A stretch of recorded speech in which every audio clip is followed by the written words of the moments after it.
നമസ്കാരം. സോഡിയാക് മീഡിയയിലേക്ക് എല്ലാ പ്രേക്ഷകർക്കും സ്വാഗതം. 2024 ഡിസംബർ മാസത്തെ അവിട്ട നക്ഷത്രക്കാരുടെ നക്ഷത്രഫലം ഒന്ന് പരിശോധിച്ച് നോക്കുക. അവിട്ട നക്ഷത്രത്തിൻ്റെ ആദ്യത്തെ 30 നാഴിക വരുന്നത് മകരക്കൂറിലും ശേഷം 30 നാഴിക വരുന്നത് കുംഭക്കൂറിലുമാണ്. അപ്പോൾ മകരക്കൂറുകാർക്ക് 5ാം ഭാവത്തിൽ സർവേശ്വരകാരകനായിരിക്കുന്ന വ്യാഴം സഞ്ചരിക്കുന്ന സമയമാണ്. അതുകൊണ്ട് തന്നെ നല്ല ദൈവാധീനമുണ്ട്. ചെയ്യുന്ന കാര്യങ്ങൾക്കൊക്കെ അനുകൂലമായിരിക്കുന്ന ഗുണഫലങ്ങൾ അനുഭവിക്കാനായിട്ട് സാധിക്കും. എല്ലാ ഭൗതികമായിരിക്കുന്ന സുഖങ്ങളും അനുഭവിക്കാനും മാനസികമായ സന്തോഷം അനുഭവിക്കാനും യോഗമുള്ള സമയമാണ്. പുണ്യസ്ഥലങ്ങൾ സന്ദർശിക്കാനും വിനോദയാത്രയ്ക്കും യോഗമുള്ള സമയമാണ്. കുറച്ച് യാത്രകളൊക്കെ അധികമായി വേണ്ടിവരുമെങ്കിലും ഭൗതികമായിരിക്കുന്ന സുഖങ്ങൾ അനുഭവിക്കാനായിട്ട് സാധിക്കും. സ്വയം മുന്നിട്ടിറങ്ങി ചെയ്യുന്ന എല്ലാ പ്രവൃത്തികളും വിജയിക്കാനും അനുകൂലമായിരിക്കുന്ന ഗുണഫലങ്ങൾ അനുഭവിക്കാനും യോഗമുണ്ട്. എന്നാൽ ദാമ്പത്യ സംബന്ധമായിട്ട് അത്രയ്ക്കൊരു അനുകൂലാവസ്ഥ പറയുന്നില്ല. ഭൗതികമായിരിക്കുന്ന സുഖങ്ങൾക്ക് യോഗം ഉണ്ടെങ്കിലും ഭാര്യയ്ക്ക് ചില്ലറ രോഗാവസ്ഥ കാര്യങ്ങൾ ഉള്ളതുകൊണ്ടോ ഭാര്യയുടെ ദേഷ്യം എടുത്തേട്ടം പോലുള്ള പ്രശ്നങ്ങൾ കൊണ്ടോ സ്വസ്ഥത കുറവുണ്ടാകാൻ ചെറിയൊരു സാധ്യതയുണ്ട്.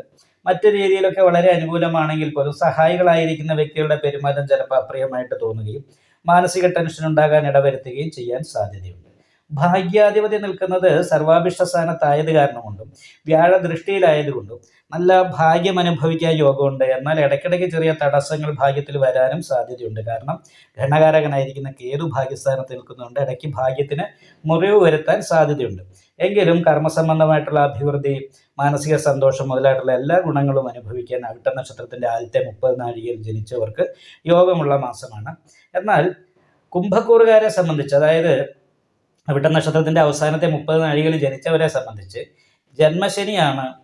അതേപോലെ തന്നെ 4ാം ഭാവത്തിലാണ് വ്യാഴം സഞ്ചരിക്കുന്നത്. കുടുംബ സംബന്ധമായിട്ടുള്ള ബാധ്യതകൾ കൊണ്ടും പ്രശ്നങ്ങൾ കൊണ്ടും മാനസികമായിട്ട് കണ്ടമാനം ടെൻഷൻ അനുഭവപ്പെടാനും സഹായികൾ ശത്രുക്കളായി അകന്നു പോകാനും യോഗമുള്ള സമയമാണ്.